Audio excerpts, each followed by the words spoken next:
I'm Amy. And I'm Kristen. And welcome to Better Than Gossip, ageless advice for timeless women. Look where we are. This is really so fun. We are here at the Knack. The Knack Shop. Okay. The Knack Shop. And you know, shaken, stirred. Cheers. Cheers, my friend. Cheers to wonderful and unique objects. That have a journey, that have a story. And that's what we love to talk about, right? And where does your stuff come from? Where does it go? Where does it go?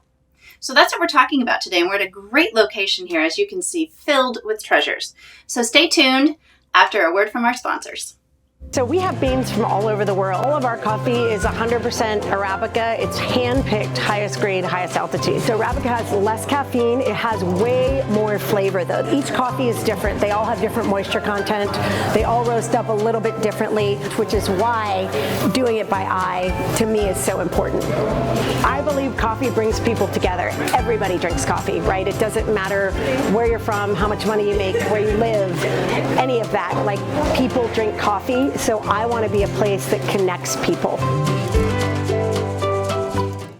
Well, welcome back to Better Than Gossip. I'm sitting here with two amazing people, and I'm very excited to be here at the Knack Shop in Pound Ridge, New York, in Westchester County. So Mary Zipkin, Hello. Jared Clark, welcome to the show. Thank you so much for having us. And if you don't mind, I'm going to start with a story. Well, first of all, check these out.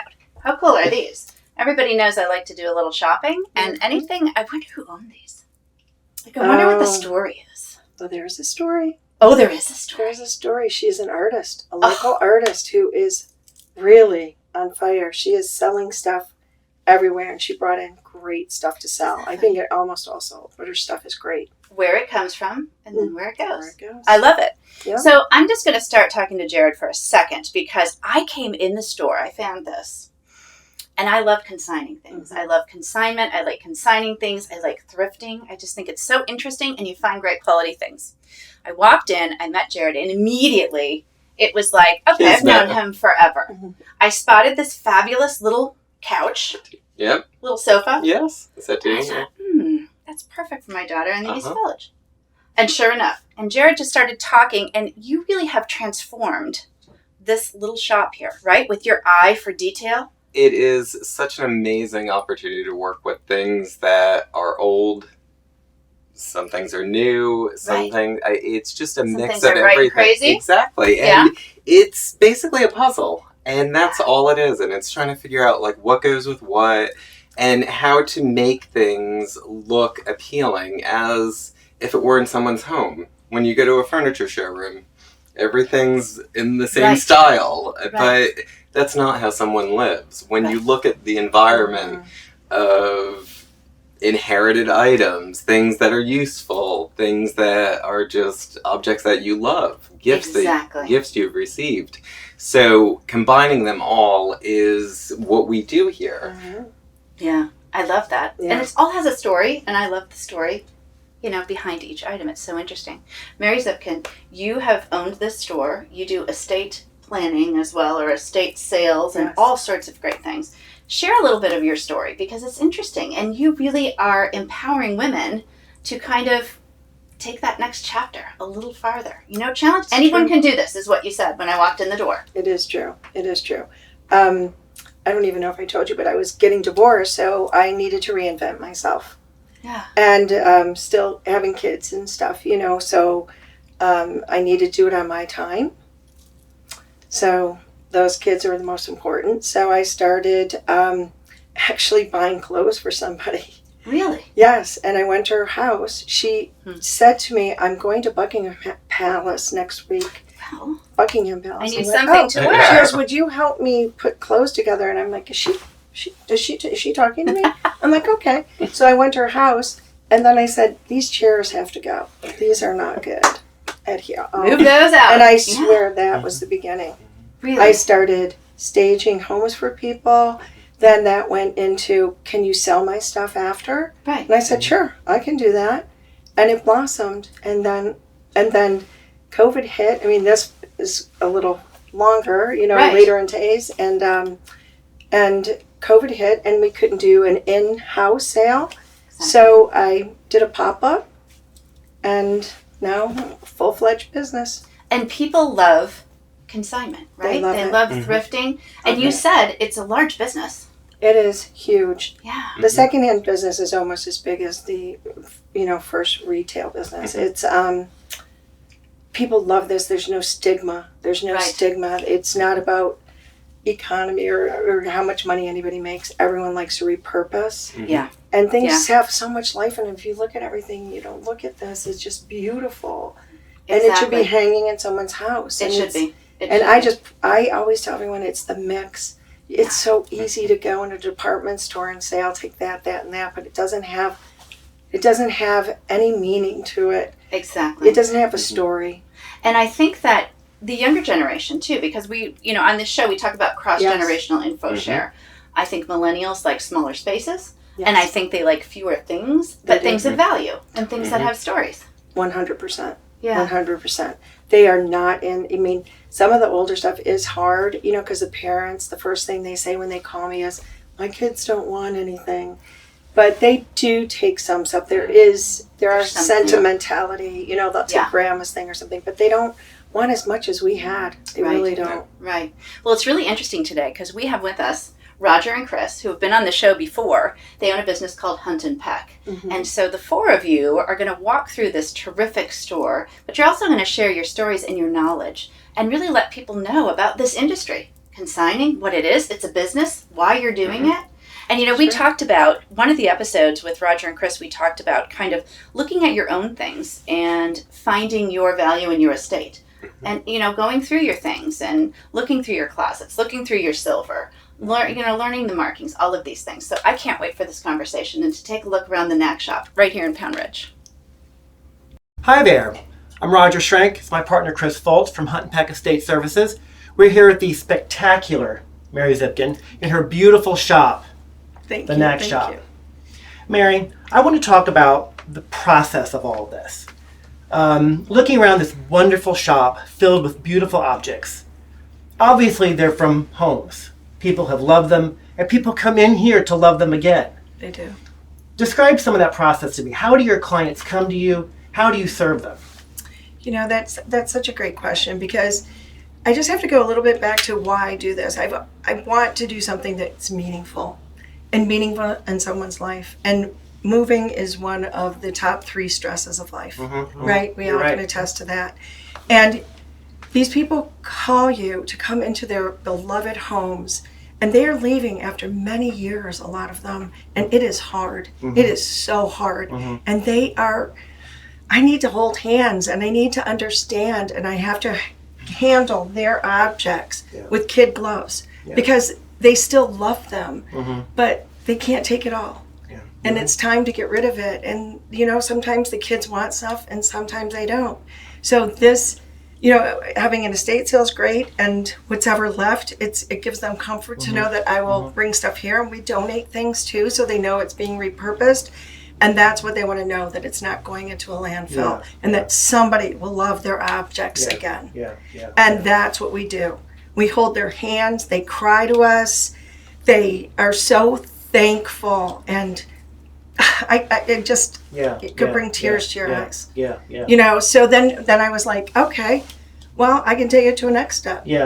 I can bring some of the stuff here that'll fit, and I rented a store, and I can repurpose it here. And since we're in a community, I can take consignments for people who aren't moving, who just want to get rid of their Manolos that they can't wear heels anymore, right? Yes. Right? We're getting in the age where us ladies who used to wear those heels, they had to come down a little. And, or a bag or a dress or jewelry or paintings, they get new paintings because, listen, we're not dead yet. We still want new things. That's right. Out with the old and in with the new. Yeah.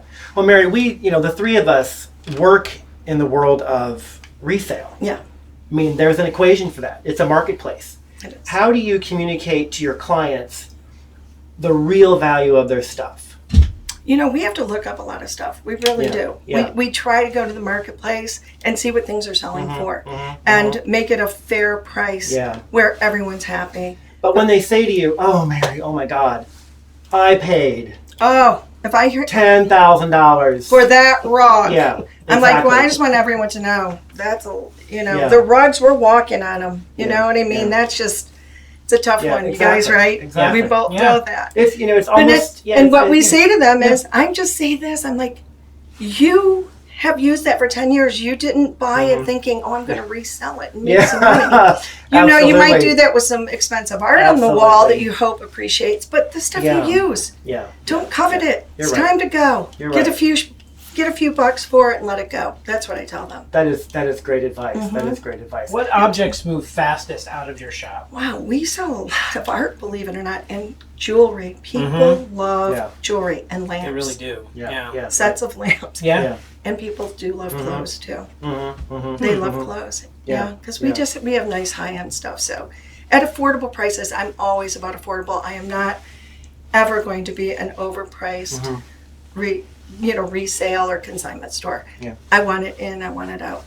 Do you keep objects for a certain period of time when you Well, bring them in? You know, one should have that down, but we try to sell what we can. And then maybe it gets to a period where it's like, okay, time to go. And so sometimes they want to pick it up, and other times we just donate it for them. Oh, So it still that's a goes- wonderful service. That is Yeah. a wonderful It's a good service. Yeah, so it just, and more time. it keeps going. Yeah. You know, there's layers. It's a lot of work. I mean, and people, your clients and your customers need to realize and be more mindful that, you know, getting something from A to B is not instant. It is not a push button. It I is mean, not. people, you know, they've got their computers in front of them, their phones, you know, it's all instant. But when you get outside of that screen, it's all backbreaking. It is moving, it is boxing, it is tape, it is markers, it is Sharpies, it is wrapping paper, it is bubble wrap, it is postage. I mean, it's gas in the car, it's treads on the wheel. It you know, is. it is work. It is. And I admire you, I applaud you for making a business, you know, out of other people's things, you know, who have no sense of how it really works. And to have you here talking with us about the marketplace and how hard we all work to satisfy our clients and give homes to all these things is very important. It It's is very important. important for people to know this. It is. And You know? I think that the people that come in here, I can't tell you the thank yous, the appreciation. You know, they're like just in this community. I mean, I'm just heartwarmed by their love of it Yeah. and their support. Totally their support. And you're in a small community. We That's are in a important. small- yeah. Yeah. Yeah. But it's getting out there, I Yeah. have to say, and everyone knows that secondhand is like kind of the way to go. It just, everyone I tell, I go, there's a story to tell. So when somebody comes in, I go, I'm so sorry, but I have to tell you the story of how I got these glasses because they came out of this house from these people Yeah. who did this, Yeah. who are so cool. Yeah, it's meaningful. Right? It's meaningful. It's meaningful It is stuff. meaningful. It's It is meaningful. meaningful. Yeah. Great. Well, we appreciate your story. Oh my God, I'd love to meet you guys. It's been wonderful having you here. Thank you. Are you free to talk more? Sure. Great. Well, this has been an amazing episode, and we're not even done yet because there's more to learn. There's always more to learn. But I feel right at home here because I You said grew that. up, I did. I grew up, my mom had a shop, and after school, I couldn't go home to an empty house, so I always went to her shop. My sister and I went to her shop. We sat in the basement, we organized shelves, we cleaned things, we priced things.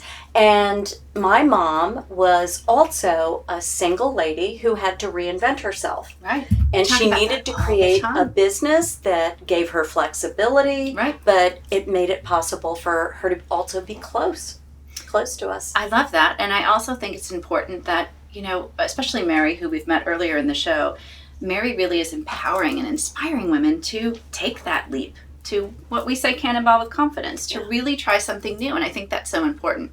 So we're going to turn it over to our experts, which we love to do in this show. So we're now being joined not only by Roger and Chris, but also by Mary and Jared here at the Knack Shop in Pound Ridge. So we're going to turn it over to them. I'm Roger Schrank with Mary Zipkin and Jared Clark of the Knack Shop in Pound Ridge.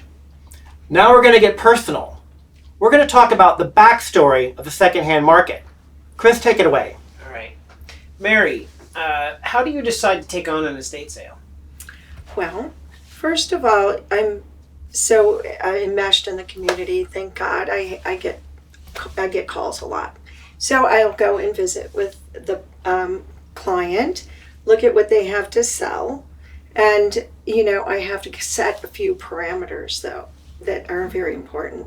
First of all, I think that for any estate sale person, like you guys, you'll go in and they're like, we're selling everything. And then you go back and, well, I gave the desk to Aunt Jane and the this to that one. And I'm like, okay. So we have to set a little bit of a boundary there. Like, let me know what's really for sale. Because it does affect the bottom line. Do you have a minimum then? That you I do. Okay. I do myself. My minimum is $15,000 net. So, so then we decide that. The other thing that is a very strict rule for me is the owner can't be there. Oh, really? Tell us why. Well, it just muddles everything. They're too attached to their things. They say they don't really care what it sells for, but when they're there, they do. And I have experienced this way too many times. It's for their own good.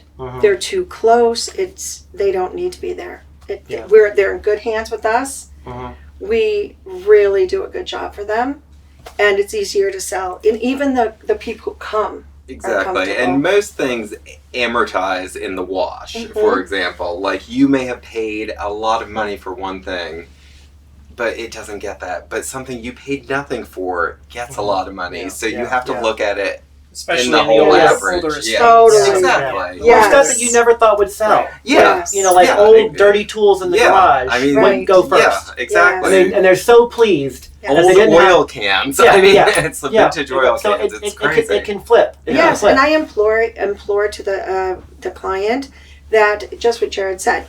This may get more, so it's better if it just goes into the pot, and you just get this. Here you go. Here it is. The pot of gold, and you don't need to know what every single item sold for, because you've used it, you've amortized it. It's just stuff, and it needs to go, and you don't want it anymore. Good. We do the same process. You do the And same just thing. because it's old does not mean it's very valuable. No, Yes. exactly. Things are cyclical. Times change. It's all fashion. Fashion plays a lot. It really does. Yes, You it does. probably set a good example by having your retail shop to show people what sells, because it wouldn't be in your shop if it wasn't going to sell. Exactly. At the end of a sale, it's value added for me to a client to say I do have a shop now, and if something's on sale, we only have 3 days. We're not, a department store where they can keep coming back. We have 3 days to do this. So it's limited. We sell a lot, but we can't sell it all. What's your process for setting up an estate sale? Oh, that's a lot of work. I just have to tell you. I mean, you're like a voyeur in someone's house. You're like opening drawers, and I mean, we will sell anything. We will sell a half bag of grass seed. It's not going in the dumpster, and people want it. And I'm like, why not? A rake, something from the garage. Men love to come to these sales. Trust me out there, people. I get as many men at my sales as women. Sometimes more men. But you're not going to find the grass seed at the store. No, we do not have that here. Thank you, Jared. So we have a staff usually of, depending on the size, of at least 5 people, and it takes a day. We did a huge house. That one took a week to set up. I mean, it just kept coming and coming and coming and coming. It's a lot, as you guys know. Bringing tables. We have an aesthetic. If you're going to hire us, it's going to look beautiful. I will tell you that. Pricing. And you know what? It's just like this door. The nicer it looks, the more gravitas it has, right? That's right. You'll get more money for That's it. exactly right. Exactly. How do you advertise the sale? Oh, well, I'm on 1 million sites, and I do belong to, some sites that I pay for, and I advertise locally. So it's well advertised, and we're fortunate that I have a following now. She has a very large following, and I think that's part of being local and with your reputation. I mean, having that in a small town, she wouldn't be in business if she wasn't good. That's the other notion. And that's very nice, and I'm so appreciative of that. But we do. I'm not good at everything, but I'm good at this. This is what I was made to do. So Mary, if you wanted to give your clients one piece of good advice for a mistake that they should avoid when they're approaching a downsizing or estate situation, what would you tell them? what would I tell them to avoid in the moving process? What a mistake you see that occurs all over and over again, and you said, God, if they just would have asked me, I could have told them how to avoid this mistake. Oh, they freak out. They just freak out and start giving everything away. Yeah, or throwing it away. And they're throwing it away, Exactly. and they get a dumpster, and sometimes... Old wrapping paper or something. Exactly. Everything sells. Yes. So and good. I say this is value added. Things that you put in that dumpster are value added because $5 adds to $100 Yes. and it adds to $1,000. Exactly. Yeah. And that makes a difference. Yes. It makes a difference to everybody, to the world. It's not going in the dumpster. Yes. It's being repurposed. It's less. Less You at know, the you dump. don't That's have to right. just go crazy throwing Yeah. things away. And that's why I'm so glad when they call me early enough. Yeah. Because so many times, I'm sure you guys know, they're like, oh gosh, we filled a dumpster. Yeah. I gave everything away. Go, Yeah. well, Yeah. I wish you knew That's before. So good now advice. it'll be great for all of you out there. Yeah. Just don't freak out. Give us a call. Yeah. We'll take that's care right. of it. That's right. Yeah. Right? Yeah, it It's is. true. Thanks, Mary. Thank you. you. Thank Thank you. Thank Very you. good advice. Thank you very much. Yes. This show, this whole series, like you said, has been amazing and information packed. Information packed, all the stuff we need to know about estate sales, about consigning our things, about where our objects come from and where they should go, Exactly. and how the information we need to make that happen. Absolutely. So I hope if you're watching anywhere in the world that something has really inspired you, has sparked a little flame there to say, you know what, I think I'm going to go through that silverware. Yeah, I'm going to go and throw something out because I have too much stuff. I'm going to find a new home for things that can be repurposed, and maybe I'm going to have an estate sale. Exactly. And don't forget to follow us. We're everywhere, man. We say that all the time. We're on Instagram, _. We've got a website, betterthangossip.com. We've got a Facebook that I think kind of rocks. We love our Facebook group. We do. And just go to betterthangossip.com where you can go straight to our podcast, you can watch our shows, and you can sign up to get all this information delivered right to your inbox. Nothing better than that. So I'm Amy, And I'm Kristen. sharing ageless advice for timeless women. We'll see you next time.